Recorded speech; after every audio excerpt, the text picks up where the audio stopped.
Hi friends, അപ്പോൾ ഇന്നത്തെ യാത്ര കക്കയം ഡാമിലേക്കാണ്. കോഴിക്കോട് നിന്ന് ഏകദേശം 62 കിലോമീറ്റർ ദൂരം മാത്രമാണ് കേട്ടോ കക്കയം ഡാമിലേക്കുള്ളത്. അപ്പോൾ കക്കയം ഡാമിലേക്ക് പോകുന്ന വഴികൾ ഒരുപാട് കാഴ്ചകൾ നിറഞ്ഞതാണ് കേട്ടോ. മലകളും കുന്നുകളൊക്കെ ആയിട്ടുള്ള ഒരു പ്രകൃതി രമണീയമായിട്ടുള്ളൊരു സ്ഥലമാണ്.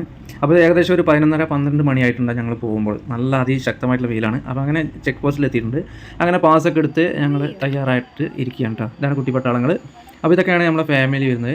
2 വണ്ടികളിലായിട്ടാണ് നമ്മൾ യാത്ര തുടങ്ങി കേട്ടോ. അങ്ങനെ യാത്രയുടെ അവസാനം നമ്മുടെ കറക്റ്റ് ലൊക്കേഷനിൽ എത്തിയിരിക്കുകയാണ് ഗൈസ്. അപ്പോൾ നമ്മൾ വണ്ടിയൊക്കെ പാർക്ക് ചെയ്ത് പാർക്കിങ്ങിനൊക്കെ വിശാലമായിട്ടുള്ള പാർക്കിംഗ് ഏരിയ ഉണ്ട് കേട്ടോ. പ്രത്യേക ഫീ ഒക്കെ ഉണ്ട്. അപ്പോൾ ഇവിടെ നിന്ന് 1 കിലോമീറ്റർ നടന്നിട്ട് വേണം നമ്മൾ കക്കയം ഡാമിലേക്ക് എത്താൻ കേട്ടോ. അതിമനോഹരമായിട്ടുള്ള കാഴ്ച തന്നെ കേട്ടോ ഇവിടെ നിന്ന് നോക്കുമ്പോഴുള്ള ഒരു വ്യൂ. പിന്നെ കുട്ടികൾക്ക് കളിക്കാനുള്ള ഒരു ആക്ടിവിറ്റി ഏരിയകളൊക്കെ ഉണ്ട് കേട്ടോ. എന്തുകൊണ്ട് ഇവിടെ എത്തിയപ്പോൾ നല്ലൊരു തണുപ്പ് ഫീൽ ചെയ്യുന്നു കേട്ടോ. നമ്മൾ ഊട്ടിയിലൊക്കെ പോയൊരു പ്രതീതി കേട്ടോ ഇവിടെ എന്നാൽ. ആച്ചാ പതുക്കെ ഓട്. ആച്ചും കൂടി ഇവാ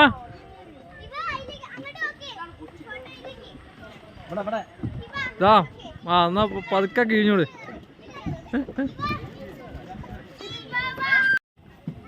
കേറി കിട് തേക്കാൻ ഫുള്ള് അലമ്പാ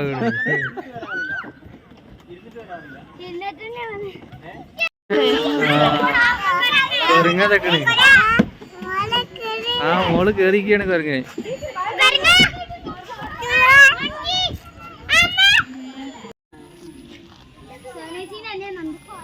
അപ്പൊ ആഷ്മി ഇവയും ഫോട്ടോഷൂട്ടിലാണ് കേട്ടോ. ഫോട്ടോക്ക് പോസ് ചെയ്തുകൊണ്ടിരിക്കുകയാണ്.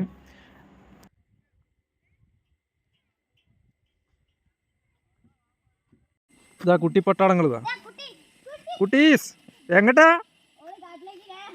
ഫുള്ള് മുളങ്കൂട്ടല്ലേ? മുളങ്കൂട്ട്.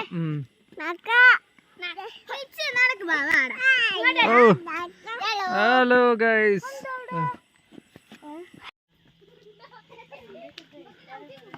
ഉരക്കുഴി വെള്ളച്ചാട്ടം.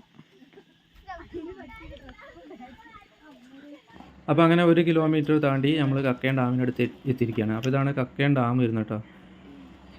പിന്നീട് ഞങ്ങൾ പോയത് നിയറസ്റ്റ് വിനോദസഞ്ചാര കേന്ദ്രമായിട്ടുള്ള ഉരക്കുഴി വാട്ടർഫാൾസിലേക്കാണ് കേട്ടോ.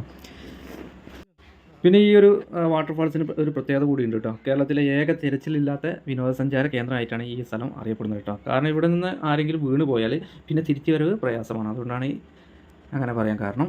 ഇവിടെ എത്തിയപ്പോൾ തന്നെ നല്ലൊരു ആംബിയൻസ് കേട്ടോ. നല്ല വീടുകളുടെ ശബ്ദവും പിന്നെ നല്ല കൂളിംഗ് ആണ് ഇവിടെ എത്തിയപ്പോൾ. അപ്പോൾ നമ്മൾ ഏകദേശം അവിടെ എത്താനായിട്ടുണ്ട്.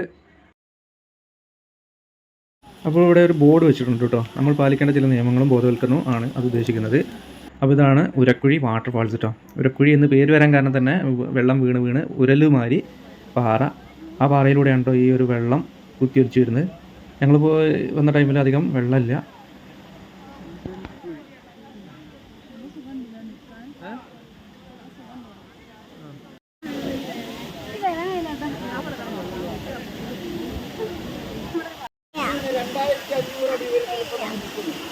ഈ വെള്ളം താഴോട്ടേക്ക് പതിച്ചു കഴിഞ്ഞാൽ പാറയുടെ മോൾക്കൂടിയ കാര്യങ്ങൾ വരുന്ന ഇപ്പം നമ്മൾ പറഞ്ഞ ഉരുള് പോലെ പൊട്ടുകൂടിയൊക്കെ പോകുന്ന 1/2 കിലോമീറ്റർ ഉണ്ടാകുക ലാസ്റ്റ് പൊട്ടിട്ട് അതിൻ്റെ ഉദാഹരണം മാത്രമാണ് ആ വളവിൽ കിടക്കേണ്ട അടുത്തുന്ന വെള്ളത്തിലെല്ലാം പകരുന്നത്. പാറയുടെ മൂളിക്കൂടെ വെള്ളം ഒഴുകി പോകുന്നത് ഏറ്റവും താഴെ കണ്ടിട്ടുണ്ട്. കേരളത്തിലെ ഏത് ടൂറിസ്റ്റ് പ്ലേസിൽ പോയാലും പാറയുടെ മൂളിക്കൂടെ അധികം വെള്ളം ഒഴുകി പാറയുടെ പൊട്ടുകൂടെ പോയിട്ട് പല ഭാഗത്തേക്ക് പൊട്ടുന്നത്. അതുകൊണ്ടാണ് ഏതെങ്കിലും ഒരു വിനോദസഞ്ചാരി മഴക്കാലത്തോ വേനൽക്കാലത്തോ കണ്ടുകൊണ്ടിരിക്കുന്നത് എന്തെങ്കിലും സാഹചര്യത്തിൽ അപകടത്തിൽപ്പെട്ട് കക്കയം ഉരക്കുഴി വെള്ളച്ചാട്ടത്തിലേക്ക് വീണു പോയാൽ പോയാൾ പോയി കൂടെ കാണാൻ പറഞ്ഞാൽ തിരിച്ചു കിട്ടുള്ള കേരളത്തിലെ ഏക തരത്തിലില്ലാത്ത ടൂറിസ്റ്റ് പ്ലേസ് നമ്മളെല്ലാം നിങ്ങളെല്ലാം നിൽക്കുന്നത്. പക്ഷേ അപകടങ്ങൾ സംഭവിക്കാമെന്ന് പറഞ്ഞാൽ മനുഷ്യന്മാരി വരെ നിയന്ത്രിക്കാനും പറഞ്ഞു കൊടുക്കാനും ഏതുമാരിവിടെ നിൽക്കുന്ന നിന്നുവരികയും ഒരു വിനോദസഞ്ചാരി അപകടത്തിൽപ്പെട്ടവർക്ക് വെള്ളത്തിനടക്കം പുറംലോകം അറിയപ്പെടാൻ അടിയന്തരാവസ്ഥ കാലത്ത് തട്ടിക്കാരിൽ പോലീസുകാർ ഉരുട്ടിക്കൊന്ന് എന്തെങ്കിലും ഇതാക്കി സദാവ് രാജ്യത്തെ ഓടിക്കൊണ്ടിരിക്കുന്നത് നിങ്ങൾ കേൾക്കുന്ന പോലെ ഞങ്ങൾ കേട്ടുകളിൽ മാത്രമേ ഉള്ളൂ. അതിനോട്ടാണ് ആളുകളെല്ലാം ഈ വെള്ളച്ചാട്ടം കാണാൻ വേണ്ടി ഈ പുഴ കടന്ന് യഥാർത്ഥ താഴ്വാറാണ് കക്കയവും ഉരക്കുഴി വെള്ളച്ചാട്ടവും പുറംലോകം അറിയപ്പെടുന്നത്. ഈ വെള്ളത്തിൽ വിനോദസഞ്ചാരി എത്തണമെന്ന് ആഗ്രഹിക്കുന്ന ഒരു കാര്യമില്ല. എത്തണമെങ്കിൽ നെയ്യാറ്റിൻപാറയിൽ 3.5 കിലോമീറ്റർ പുഴയിൽ കൂടെ മാത്രം വേനൽക്കാലത്ത് അതിസാഹസികമായ രീതിയിൽ പാറക്കൂടെ കയറുകൾ ഉപയോഗിച്ച് കയറി കാണാമെന്ന ഒരു അനുവാദത്താണ്. അങ്ങനെ എത്തിക്കഴിഞ്ഞ ഒരു വിനോദസഞ്ചാരി മുകളിലോട്ട് നോക്കിയാൽ ഈ വെള്ളച്ചാട്ടം മുകളിൽ നിന്ന് താഴോട്ടേക്ക് പതിക്കുന്ന കാണുന്നില്ല, വളരെ ബുദ്ധിമുട്ടുണ്ട്. അതുകൊണ്ടാണ് ഈ വെള്ളച്ചാട്ടത്തിന് വേറൊരു പേര് കൂടെ വരാൻ പോവാണ്. കേരളത്തിലെ 3 സ്റ്റേറ്റുകളിൽ മുകളിൽ നിന്നും താഴോട്ടേക്ക് മാത്രം വെള്ളച്ചാട്ടം. ഈ തൂക്കുമല കഴിഞ്ഞ് ഈ പാറ്റക്കര ഇതിന് യഥാർത്ഥ ഭൂമിയിലേക്ക് വെള്ളപ്പാറ കാണാൻ പൊളിഞ്ഞു പോകാൻ കാരണം 2015 പ്രളയ സമയത്ത് കേരളത്തിലെ എല്ലാ അണക്കെട്ട് തുറന്നിട്ടതും നിങ്ങൾക്ക് നടന്നു വരുന്നതിൻ്റെ ഘട്ടമുണ്ടല്ലോ, ആ അണക്കെട്ട് തുറന്നിട്ട് കാട്ടിലുള്ളെങ്കിലും പാലം മൂടി മരത്തിൻ്റെ മുക്കാൽ ഭാഗം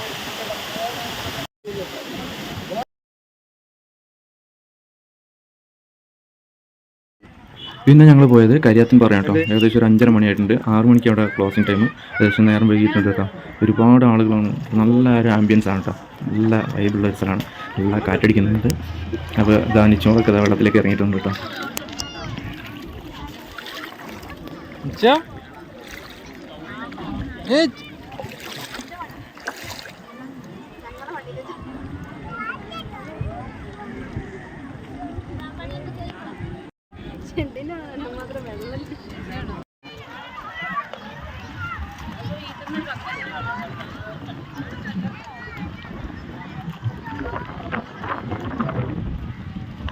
പിന്നെ അടുത്തൊരു വീഡിയോ ആയിട്ട് കാണും വരെ ബൈ.